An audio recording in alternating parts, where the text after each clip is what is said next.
안녕하세요. 정보가 세상을 바꾼다 인포뱅크입니다. 이번에 전해드릴 내용은 위기의 중국 경제, 무너지는 성장률 5%를 지켜라. 경기 부양 이후에 금리 인하 단행에 대해서 한번 알아보도록 하겠습니다. 여러분의 구독, 좋아요 한 번씩 눌러주시고 이야기를 시작을 해보도록 하겠습니다. 지금 중국이 성장률 5% 사슬을 위해 최선을 다하고 있습니다. 지금 작년 초기만 해도 성장률이 10% 이상을 찍었다라고 말했던 중국이 이제는 성장률 5%도 지키지 못하는, 그래서 이 5%를 마지노선을 잡고 지금 열심히 일하고 있는 이러한 상황이죠. 또한 올 하반기에 시진핑의 3연임이 달려있는 제20차 당대회를 앞두고 5% 이상의 성장을 달성하기 위해 최선을 다하고 있습니다. 전 세계가 코로나19 시장에 풀린 과도한 유동성을 잡기 위해서 금리를 인상하고 있는 가운데 중국은 경기 부양을 위해서 세계금융과 역행하는 금리 인하를 단행하기로 결정한 것이죠. 이는 지난해 하반기부터 급속하게 둔화되고 있는 경기를 부양하기 위한 적극적인 대응으로 풀이가 되고 있어요. 그래서 이 내용에 대해서 이 안에 자세하게 알려드렸으니까 끝까지 한번 지켜보시고, 그리고 이 지금 미국에 대해서 견제의 말도 나와 있고, 이 견제의 말은 또 따로 분류해서 여러분들에게 알려드리도록 하겠습니다. 자, 그래서 이번에 볼 내용은 무너지는 성장률 5%를 지켜라. 중국 경기 부양 이후에 금리 인하 단행, 미국 금리 인하에 대한 견제입니다. 중국인민은행은 21일 1년 만기 LPR 대출 우대 금리를 전달보다 0.1%포인트 낮춘 연 3.7%로 고시를 했습니다.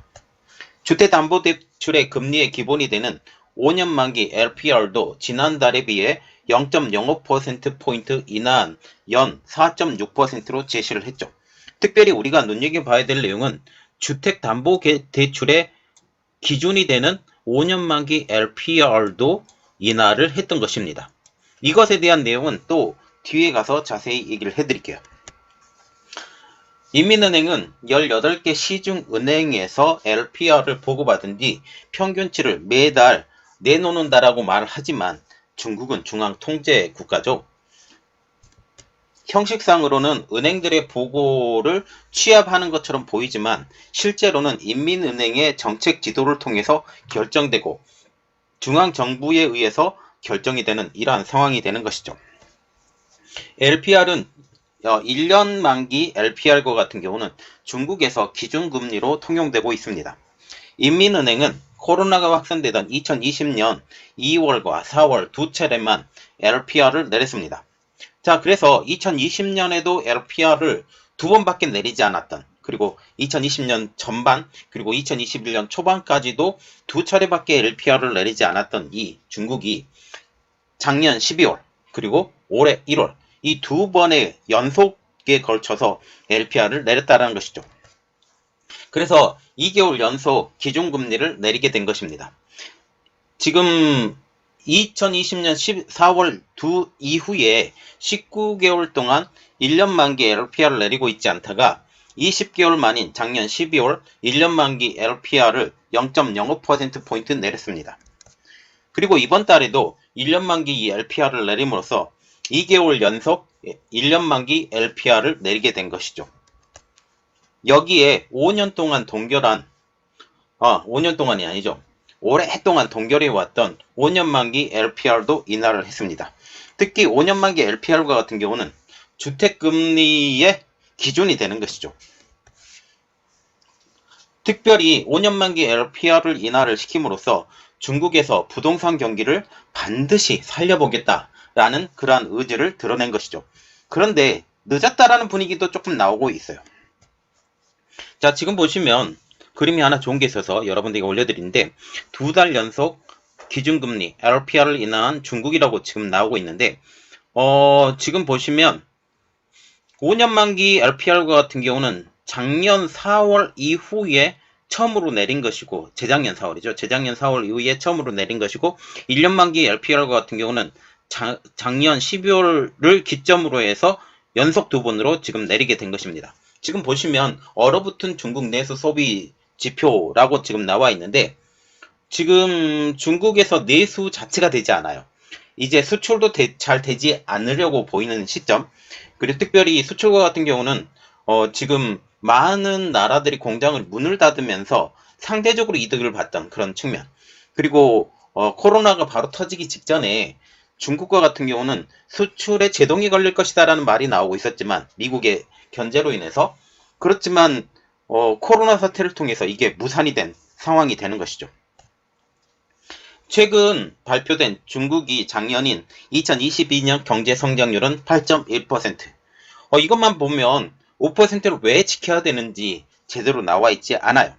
이 수치는 시장 예상치를 웃도를 정도로 좀 괜찮았다라고 보이고 있다라는 거죠. 물론 이 수치에 대해서 완전히 믿지는 못하지만 그래도 기준치로 보여드렸기 때문에 괜찮다. 보통 두 자릿수를 지켜야 된다라고 말은 나왔지만 그래도 8.1% 정도면 좀 괜찮은 수치입니다.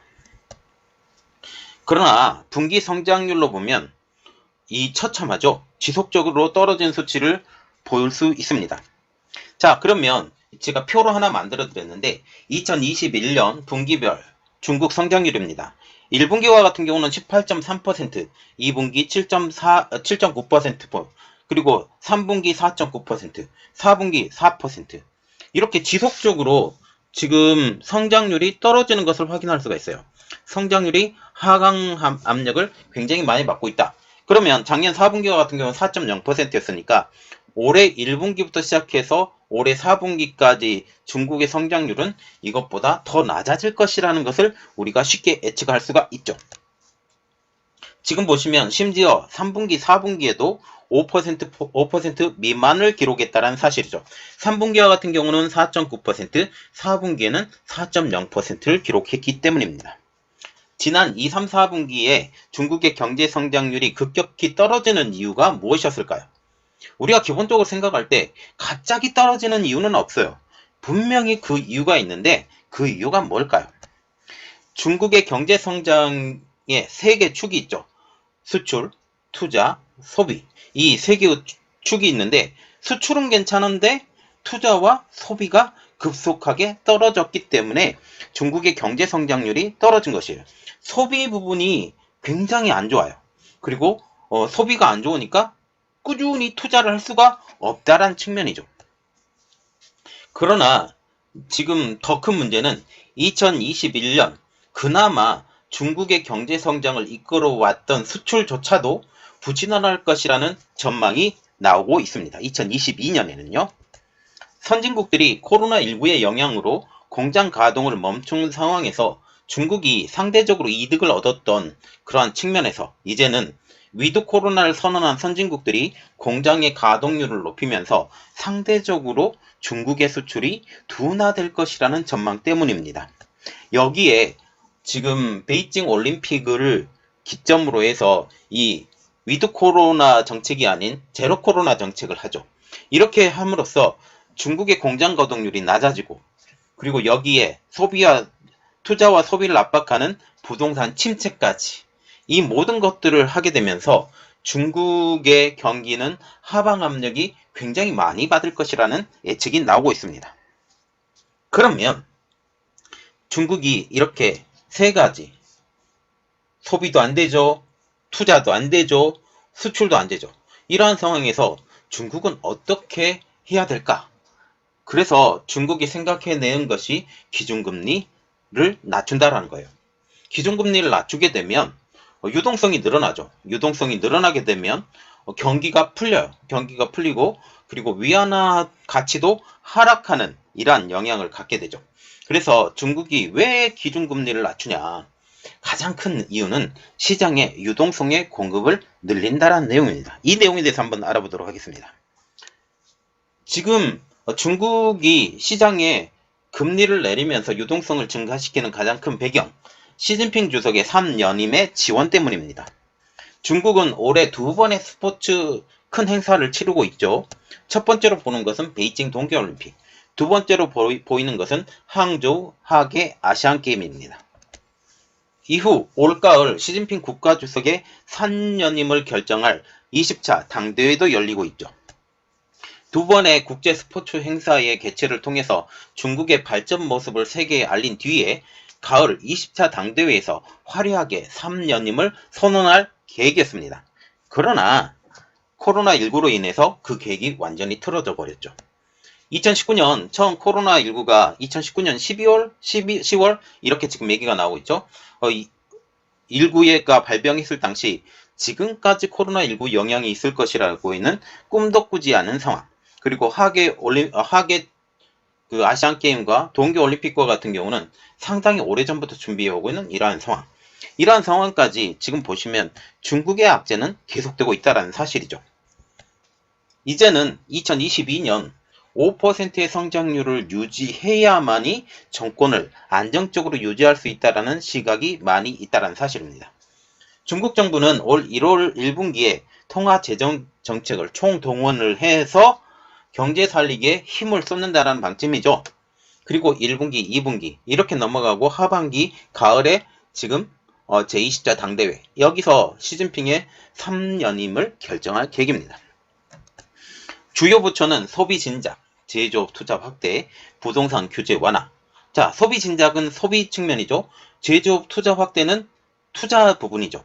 부동산 규제 완화는 이 유동성을 통해서 모든 사람들이 골고루 이 투자를 통해서 지방 정부의 재정도 확충시키고 사람들의 돈도 지금 손에 들어오게 하는 이러한 정책을 잇따라 내놓고 있는 입장입니다. 중국인민은행은 사실상 기준금리인 1년 만기 대출 우대금리를 2달 연속 인하한 것은 중국 정부가 애초에 내세웠던 적극적인 재정정책, 안정적인 통화정책이라는 기조를 포기한 것과 마찬가지죠. 시진핑 국가주석의 3연임을 결정하는 올가을 공산당 20차 당대회를 앞두고 5% 성장의 사활을 걸었다라는 분석이죠. 중국은 특히 국내 총생산의 28%를 차지하는 부동산 개발 산업의 규제를 대폭 완화할 방침으로 알려지고 있는데요. 인민은행은 1월 LPR을 1년 만기 연 3.7%, 5년 만기는 연 4.6%로 고시를 했습니다. 지난달보다 1년 만기 LPR과 같은 경우는 0.1%포인트, 5년 만기 LPR과 같은 경우는 0.05%포인트 내려갔습니다. 1년 만기는 2달 연속, 2년 만기는 21개월 만에 낮춘 것이죠. 여기에 시장의 유동성도 공급을 하고 있는데요. 지난 17일 인민은행은 은행들에게 중기 유동성을 공급하는 중기 유동성 지원 창구 MLF 금리를 연 2.95%에서 연 2.85%로 0.1%포인트 냈습니다. 여기에 단기 유동성 조절 수단인 역환매 조건부 채권, 역 RP 금리도 연 2.2%에서 연 2.1%로 0.1%포인트 낮췄죠. 이와 함께 만기가 돌아오는 MLF 중기 유동성 지원 창구 5천억 위안을 회수를 하면서 7천억 위안을 풀어서 2천억 위안을 추가로 시장에 공급을 하고 있습니다. 또 역 RP 공개 시장 운영을 통해서 17일부터 20일까지 나흘 연속 900억 위안씩 3,600억 위안을 유동성을 시장에 풀어 넣었습니다. 그래서 지금 일주일 새 1조 위안, 한국 돈으로 187조를 시장에 수혈을 한 것이죠. 자, 이렇게 어마어마한 돈이 시장에 지금 들어갔어요. 그리고 이 시장의 유동성을 증가하면서 중국은 성장을 해야 되는데 가장 눈에 가시가 하나가 있어요. 지금 미국입니다.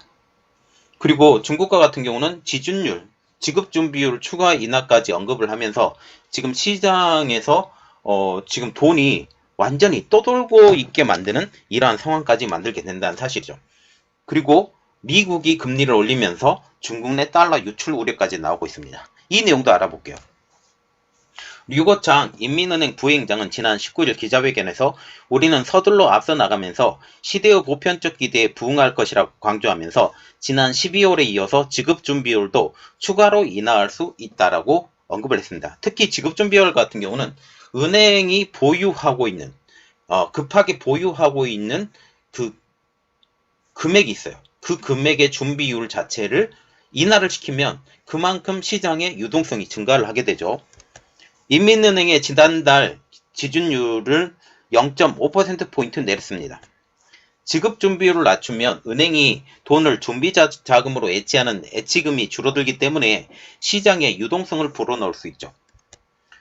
이에 시 주석은 17일 다보스 아젠다 화상연설에서 주요국 금리 인상이 글로벌 경제에 심각한 도전이 될 것이라고 하면서 개발도상국이 타격을 입을 것이다. 자, 우리가 눈여겨봐야 될 내용이 여기 있습니다.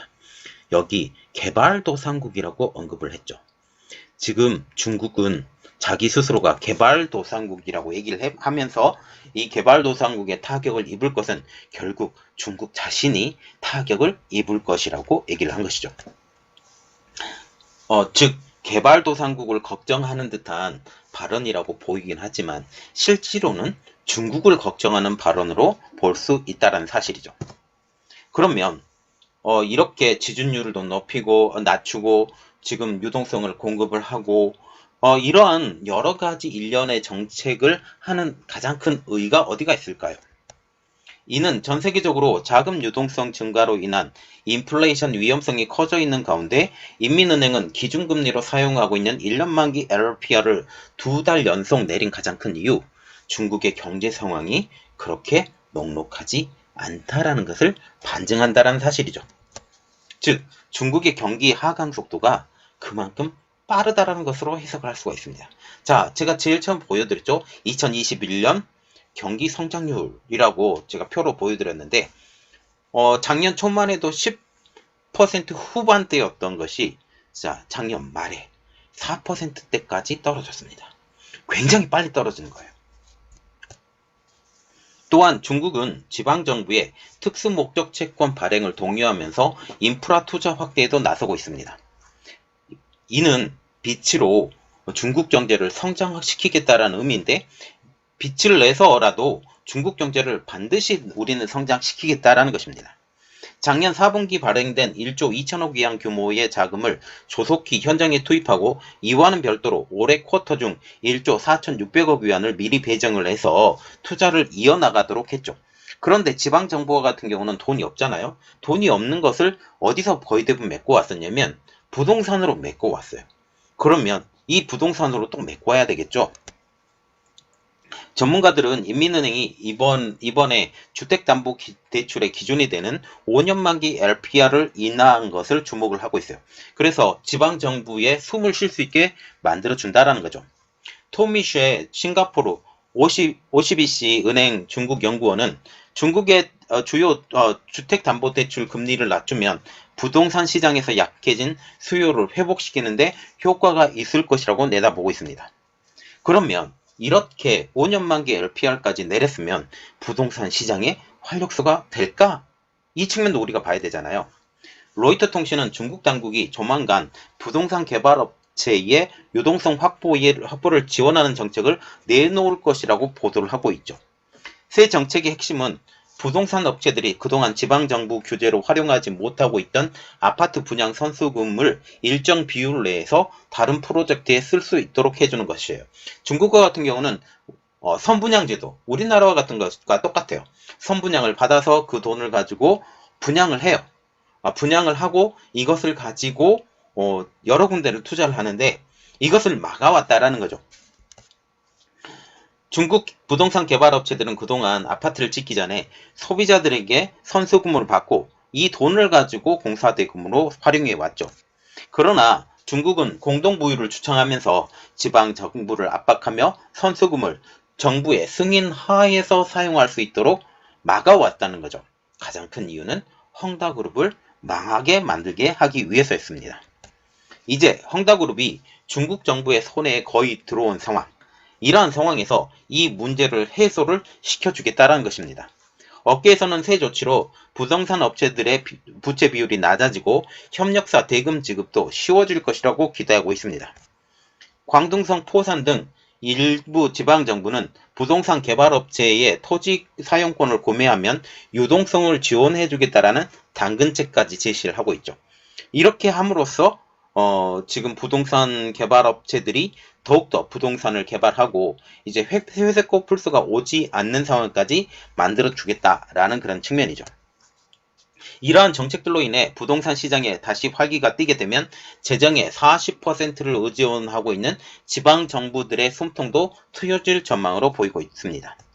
자, 지금 보시면 중국이 LPR 1년물 그리고 5년물 이 전체를 지금 기준 금리를 내려요. 기준 금리를 내리면서 유동성을 증가를 시키죠.